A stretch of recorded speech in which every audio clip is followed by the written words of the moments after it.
Halo pemirsa, selamat pagi. Halo, apa kabar pemirsa TVR Parlemen dimanapun Anda berada. Kita berjumpa lagi dalam program TVR 09 bersama saya Dadi Ramadan dan juga rekan saya. Saya Riri Reski. Pemirsa, dalam 30 menit ke depan kami akan sajikan kepada Anda sejumlah berita nasional, khususnya dari sudut pandang DPR RI, sebagai referensi Anda dalam memahami dinamika politik, hukum, ekonomi, sosial, dan juga budaya di Indonesia. Dan pemirsa TVR Parlemen, inilah TVR 09 selengkapnya.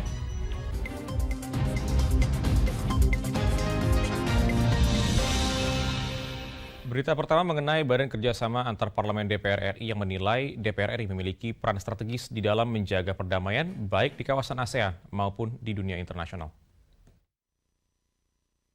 Sebagai tuan rumah Sidang Umum Parlemen ASEAN atau AIPA ke-44, DPR RI berkomitmen menyuarakan pada parlemen di kawasan ASEAN untuk turut serta menjaga perdamaian dunia di tengah kondisi geopolitik saat ini yang sedang menghangat.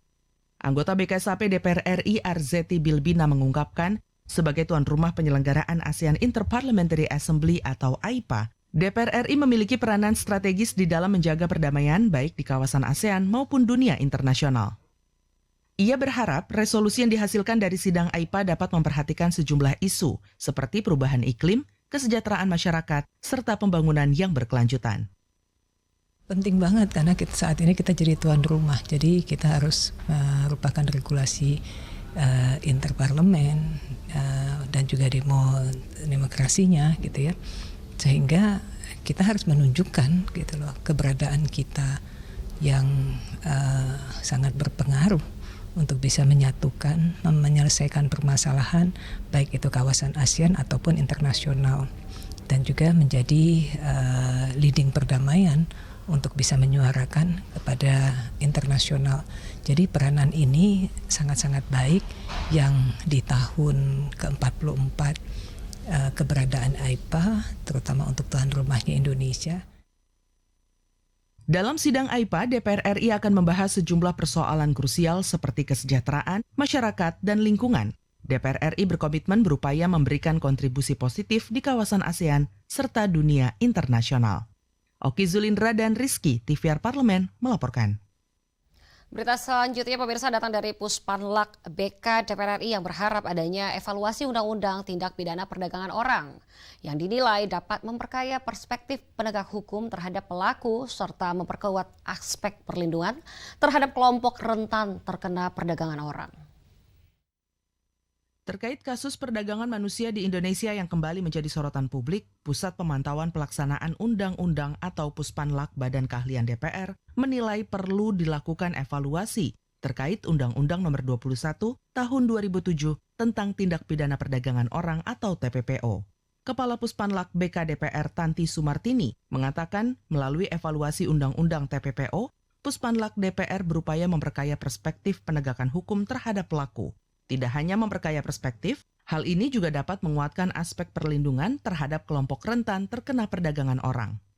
Jadi banyak memang kasus-kasus TPPO yang tidak terselesaikan. Oleh karena itu, dari sisi undang-undang itu memang ada beberapa yang ambigu undang-undang itu, perlu dibenerin, terutama delik pidananya. Jadi aparat penegak hukum itu menjadi kesulitan untuk menafsirkan bentuk pidana apa terhadap pelanggar atau pelaku TPPO. Kami akan lakukan nanti finalisasi, mungkin mengundang beberapa narasumber lagi untuk menguatkan kajian kita. Setelah itu kajian ini akan kita sampaikan kepada komisi terkait dan juga badan legislasi, karena undang-undang ini nggak masuk di prioritas 2023, ini padahal masalah itu penting. Berdasarkan laporan Kementerian Pemberdayaan Perempuan dan Perlindungan Anak per 31 Juli 2023, korban TPPO meningkat tajam lebih dari 200% pasca pandemi COVID-19. Desakan ekonomi menjadi penyebab kelompok rentan. Sebagian besar korban adalah anak-anak dan perempuan yang terjebak sindikat perdagangan orang. Rifki Makdudi, TVR Parlemen, melaporkan. Rapat paripurna penutupan masa sidang 5 tahun sidang 2022-2023 menyepakati perpanjangan waktu pembahasan rancangan undang-undang tentang konservasi sumber daya alam hayati dan ekosistemnya atau KSDAHE. Dan pemirsa, informasi selengkapnya tentunya akan kami hadirkan usai jeda berikut ini. Untuk itu tetaplah bersama kami di TVR 09.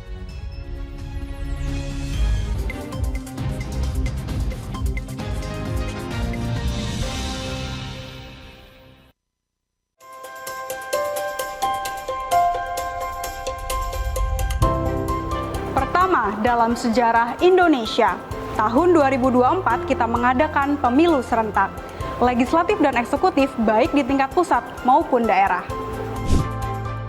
Catat waktunya, Rabu 14 Februari 2024. Untuk pemilihan legislatif, Anda akan memilih anggota DPD, anggota DPR, anggota DPRD Provinsi, dan anggota DPRD Kabupaten atau Kota. Selain pemilu legislatif, Anda juga akan memilih presiden dan wakil presiden loh pemirsa. Di bulan November, tepatnya Rabu 27 November 2024, juga akan diadakan pemilihan kepala daerah atau pilkada serentak.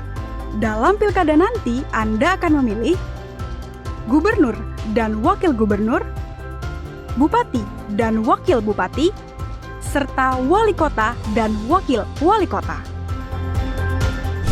Nah, pemirsa sudah tahu kan waktunya? Kini saatnya Anda untuk mempersiapkan diri. Kenali calon-calon wakil rakyat dan pemimpin Anda dengan baik.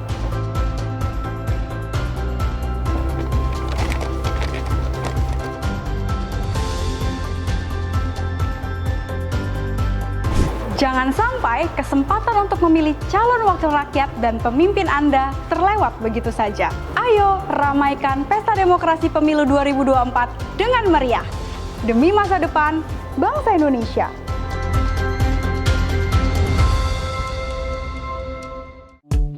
DPR RI memiliki fungsi diplomasi dalam menjalankan politik luar negeri sesuai dengan pasal 116 Undang-Undang MD3. Kontribusi aktif BKSAP DPR RI memainkan peranan penting dalam memenangkan persaingan global melalui IPU, IPA, IPPF, IPA, dan PUIK. BKSAP memiliki komitmen yang tinggi dalam krisis kemanusiaan dunia. Fungsi diplomasi dijalankan untuk mendukung upaya pemerintah dalam melaksanakan politik luar negeri.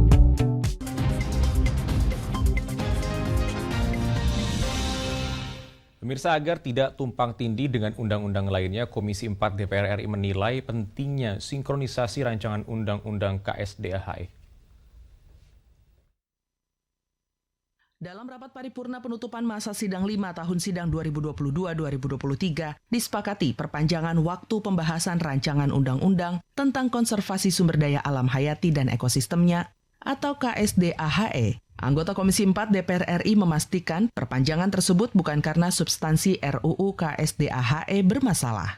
Suhardi Duka mengungkapkan, RUU KSDAHE masih perlu disinkronisasi dengan undang-undang lainnya agar tidak terjadi tumpang tindih, sehingga pembahasan RUU tersebut masih membutuhkan waktu tambahan. Meski begitu, Komisi 4 DPR RI berkomitmen dan optimis bisa menyelesaikan RUU KSDAHE secepatnya, karena sudah ada persamaan pandangan dengan pemerintah terkait substansi-substansi RUU KSDAHE. Masih ada pasal-pasal krusial yang memang terkait dengan undang-undang yang lain. Olehnya itu, kita harus sinkronisasikan dulu filosofinya dan substansinya antara DPR, panja utamanya dengan utusan pemerintah memiliki pandangan yang sama. Jadi sesungguhnya sudah tidak terlalu rumit ya. Hanya saja memang sinkronisasi dengan undang-undang yang lain, utamanya dengan Undang-Undang Nomor 27 tentang Perikanan, Undang-Undang tentang Nomor 41 tentang Kehutanan, terkait lagi dengan Omnibus Law. RUU KSDAHE telah ditetapkan menjadi usul inisiatif DPR. Salah satu poin yang ditekankan Komisi 4 DPR RI dalam RUU KSDAHE adalah penguatan aspek penegakan hukum bagi para pelaku kejahatan lingkungan dan perdagangan satwa ilegal. Pemberian sanksi yang berat dinilai akan menimbulkan efek jera bagi para pelaku.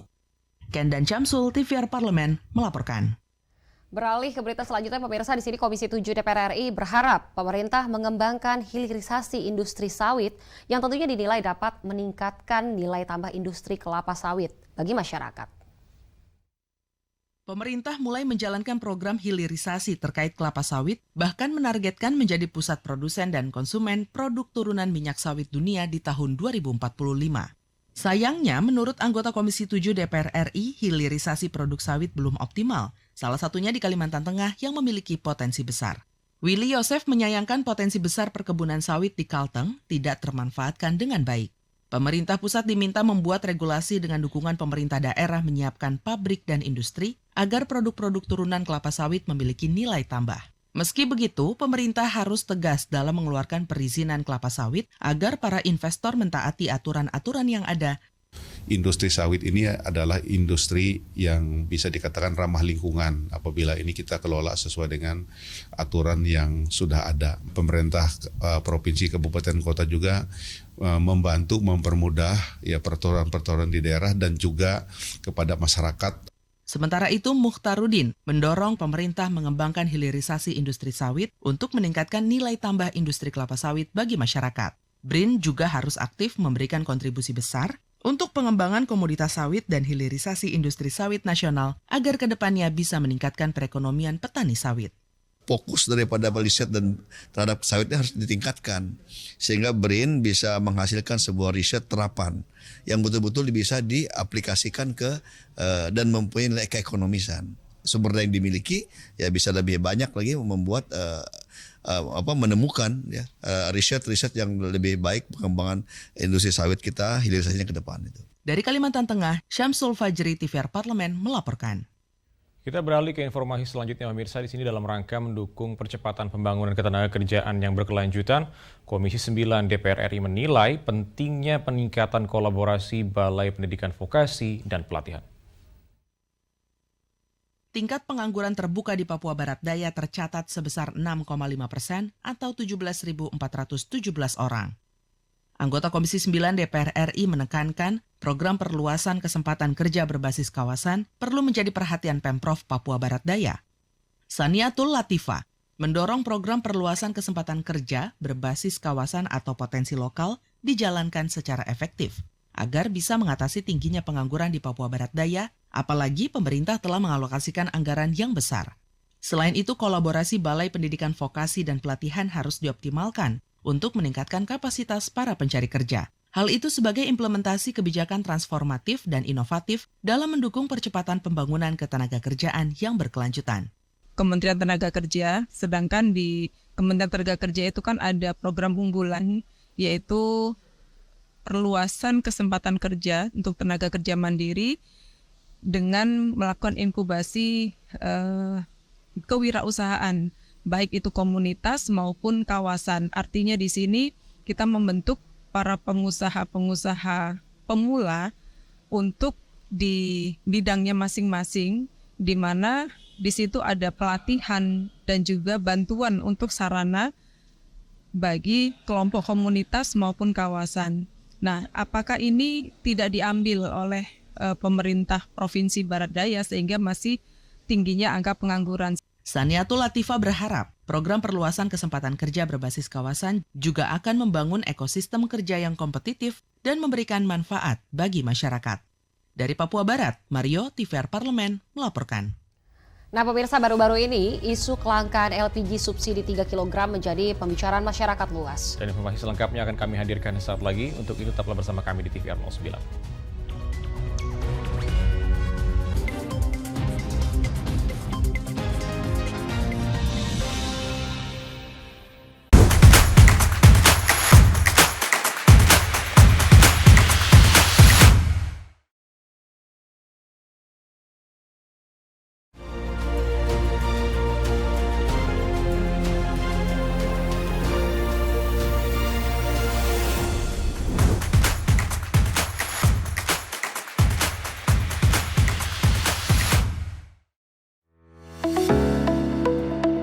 Dewan Perwakilan Rakyat Republik Indonesia siap menyambut pertemuan pimpinan parlemen negara-negara di ASEAN atau ASEAN Interparliamentary Assembly yang dikenal dengan AIPA pada tanggal 5-11 Agustus 2023 di Jakarta.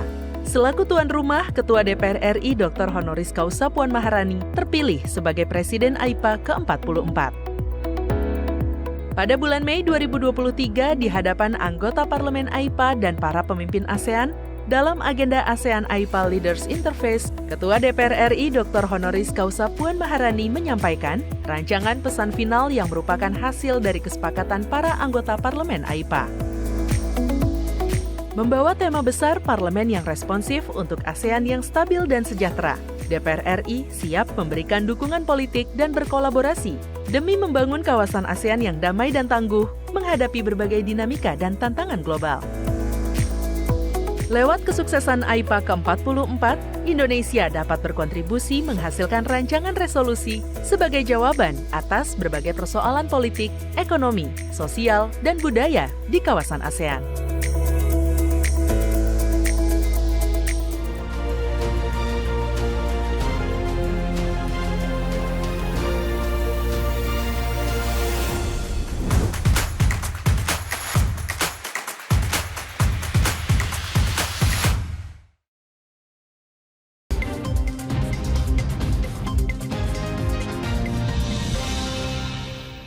Kita kembali pemirsa di TVR 09. Sejumlah daerah mengalami kelangkaan gas LPG 3 kg yang penyebabnya adalah pasokan dan distribusi gas melon 3 kg menurun. Nah pemirsa, menurut data Badan Pusat Statistik nih, volume konsumsi LPG di Indonesia terus meningkat sejak tahun 2012 hingga tahun 2022.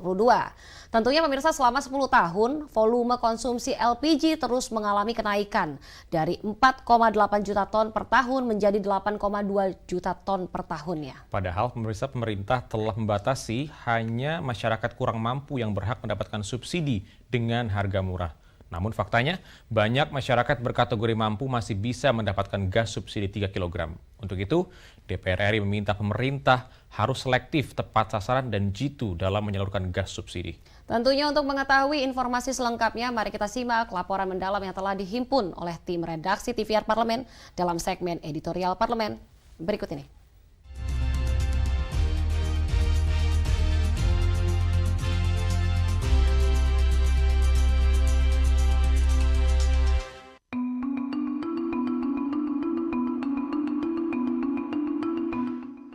Isu kelangkaan LPG subsidi 3 kg menyeruak menjadi pembicaraan masyarakat luas pada beberapa hari belakangan. Mengingat masyarakat Indonesia memiliki ketergantungan yang cukup besar pada penggunaan gas LPG. Menurut data Badan Pusat Statistik, volume konsumsi LPG di Indonesia terus meningkat sejak tahun 2012 hingga tahun 2022. Selama 10 tahun, volume konsumsi LPG terus mengalami kenaikan dari 4,8 juta ton per tahun menjadi 8,2 juta ton per tahun. Tercatat sebanyak 82% rumah tangga di Indonesia memasak menggunakan LPG. Ironisnya, 93% orang Indonesia masih memakai gas bersubsidi 3 kg yang diperuntukkan bagi kalangan tidak mampu. Dengan kata lain, LPG bersubsidi disalurkan secara tidak tepat. Fakta itu terasa sangat ironis jika mengetahui gelontoran dana subsidi LPG dari pemerintah. Pada tahun 2021, pemerintah tercatat mengucurkan dana subsidi LPG sebesar 2,2 miliar US dollar atau sekitar 30 triliun rupiah. Jumlah itu membuat Indonesia menjadi negara pemberi subsidi gas LPG terbesar di dunia. Tak heran bila kondisi ini mengundang respon dari sejumlah pihak, termasuk Presiden Joko Widodo. LPG itu terutama yang bersubsidi ini memang diperebutkan di lapangan dan itu hanya untuk yang kurang mampu. Itu yang harus digarisbawahi. Melihat tingginya permintaan, pemerintah selalu menambah stok gas LPG bersubsidi setiap tahunnya. Bahkan di tahun 2023 telah disiapkan gas LPG subsidi 3 kg sebanyak 8 juta metrik ton. Namun unsur tidak tepat sasaran serta kurang lancarnya distribusi menjadi penyebab menipisnya stok di sejumlah wilayah di Indonesia. Seperti di sebagian wilayah Jawa Timur, Bali, Sumatera, dan Kalimantan. Berkaitan dengan itu, anggota Komisi 6 DPR RI Inyoman Parta melakukan inspeksi mendadak untuk memantau pasokan LPG di wilayah Bali. Inyoman Parta bahkan mengkritik kebijakan Pertamina dalam pendistribusian logistik 3 kg. Menurutnya, Pertamina belum tegas menindak agen penjual LPG subsidi 3 kg yang tidak sesuai dengan aturan. Harus ada langkah upaya-upaya yang lebih strategis karena ada data di Bali yang sesungguhnya selama ini memanfaatkan gas subsidi tetapi tidak masuk dalam hitungan kuota karena hitungan kuota itu memakai KTP Bali. Bali ini dikunjungi oleh banyak orang, bukan saja orang pendatang Indonesia, pendatang lokal Nusantara, tapi juga adalah orang asing yang juga sudah punya rumah-rumah sendiri, villa sendiri, pondok sendiri di sini. Ternyata mereka juga memanfaatkan, yang saya lihat di lapangan mereka juga nenteng gas. Nah ini kan harus ada ketegasan juga siapa yang berhak dan siapa yang tidak berhak. Desakan kuat juga datang dari Wakil Ketua Komisi 7 DPR RI Edi Suparno. Momen keterbatasan stok dikhawatirkan dapat memicu kenaikan harga yang pada akhirnya justru menambah beban bagi masyarakat kecil. Dan ada laporan tentang kelangkaan itu, dan ada laporan tentang kenaikan harga yang di luar kewajaran. Ya. Jadi kami sudah sampaikan dan oleh Pertamina langsung ditanggapi. Kami percaya bahwa Pertamina bertindak cepat untuk bisa mengatasi permasalahan kelangkaan itu. Tetapi kan jaringan distribusi itu tergantung pada agen, ya tergantung pada pangkalan dan kepada pengecer. Nah, ini harus dipastikan juga bahwa tidak ada upaya nakal ya dalam tanda petik yang dilakukan oleh jaringan distribusi tersebut. Artinya bukan hanya menjaga stok, Pertamina juga perlu memperketat pengawasan terhadap stabilitas harga jual LPG bersubsidi di sejumlah daerah. Dirut Pertamina perlu lebih terbuka menerima laporan masyarakat jika terjadi penyimpangan dalam distribusi LPG. Tim Liputan TVR Parlemen melaporkan.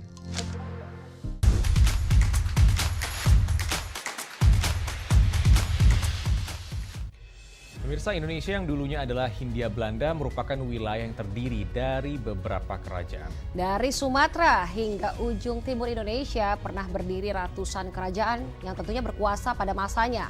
Salah satu kerajaan tersebut adalah Kerajaan Siak Sri Indrapura. Bisa penasaran?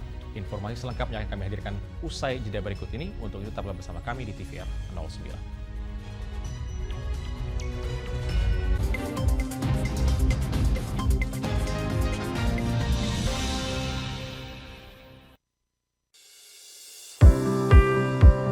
Mengenal tugas dan fungsi DPR RI. Dewan Perwakilan Rakyat atau DPR adalah lembaga negara yang mewakili aspirasi rakyat. Kehadiran DPR RI merupakan salah satu bukti bahwa Indonesia merupakan negara demokrasi.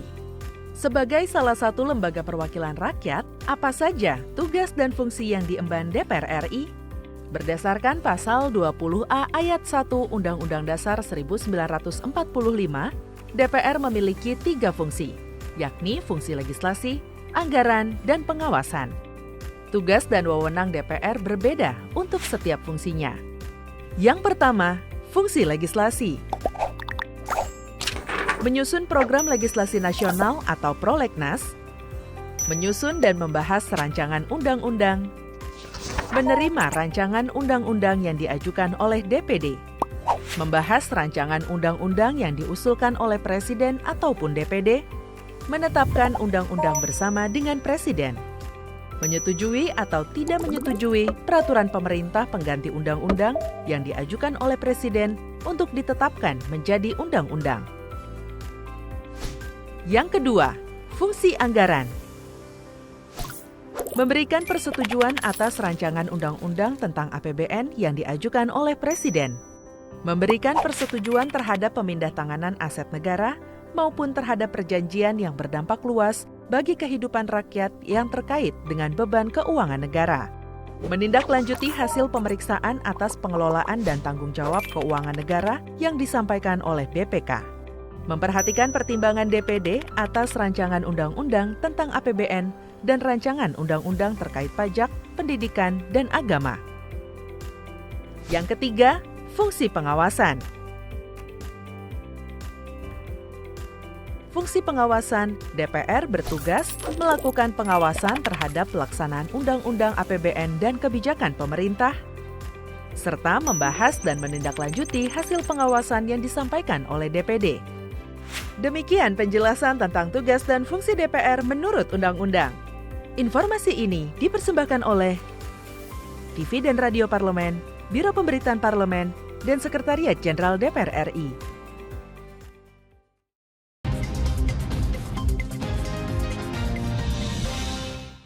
Pemirsa, Kerajaan Siak Sri Indrapura merupakan kerajaan Melayu Islam yang terletak di wilayah Riau, Pulau Sumatera.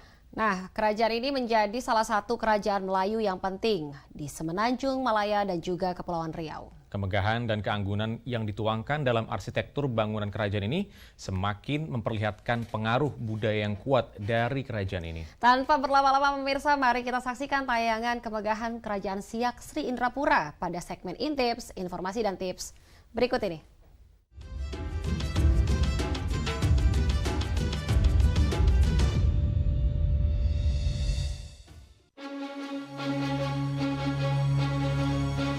Pemirsa, jauh sebelum kita merdeka, wilayah Indonesia yang dulu disebut Hindia Belanda terdiri dari kerajaan-kerajaan yang memiliki daerah kekuasaannya masing-masing.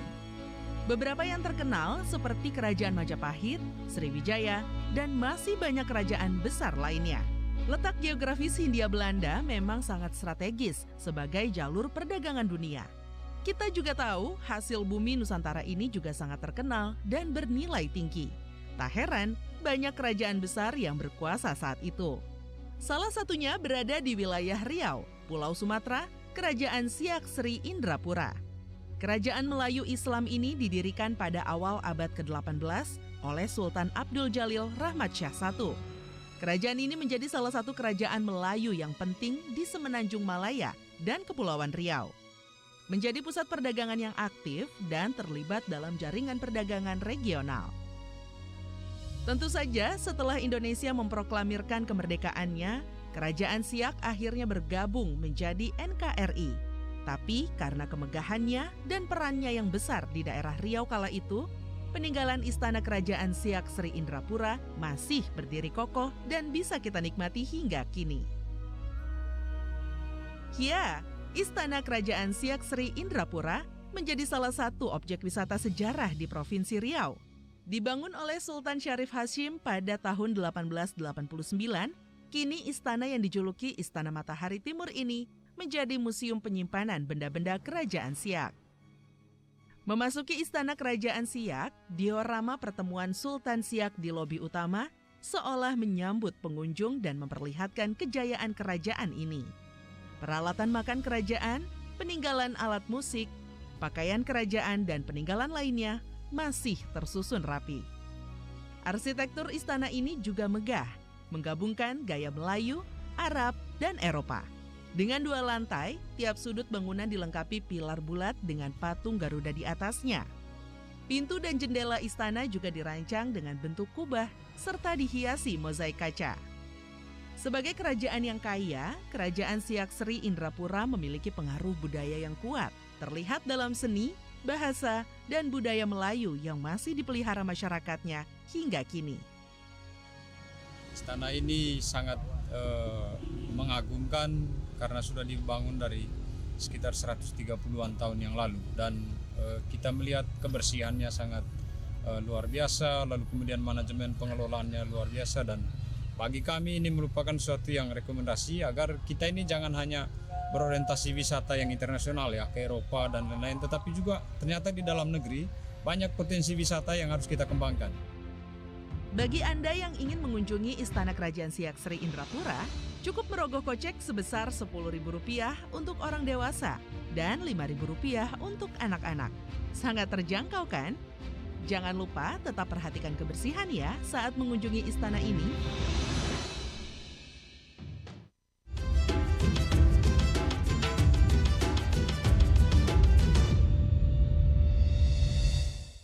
Dan di penghujung acara, pemirsa, kami informasikan kepada Anda bahwa saat ini DPR RI sedang memasuki masa reses, di mana seluruh anggota Dewan kembali ke daerah pemilihannya masing-masing untuk melaksanakan fungsi representasi DPR, menyerap dan menghimpun aspirasi masyarakat, serta menindaklanjuti dan memberikan pertanggungjawaban kepada konstituen di daerah pemilihannya. Namun sejumlah agenda serta program DPR RI lainnya masih dapat Anda saksikan secara langsung di TVR Parlemen melalui kanal utama, kanal komisi, dan juga kanal alat kelengkapan Dewan lainnya yang dapat Anda akses di tvr.dpr.go.id. Pemirsa TVR Parlemen, demikian TVR 09 edisi pagi ini. Segenap kru TVR Parlemen yang bertugas hari ini mengucapkan terima kasih telah menyaksikan TVR 09. Saya Rini Reski dan juga rekan saya Dari Ramadan, sampai jumpa di TVR 09 pekan depan. TVR Parlemen, referensi Indonesia.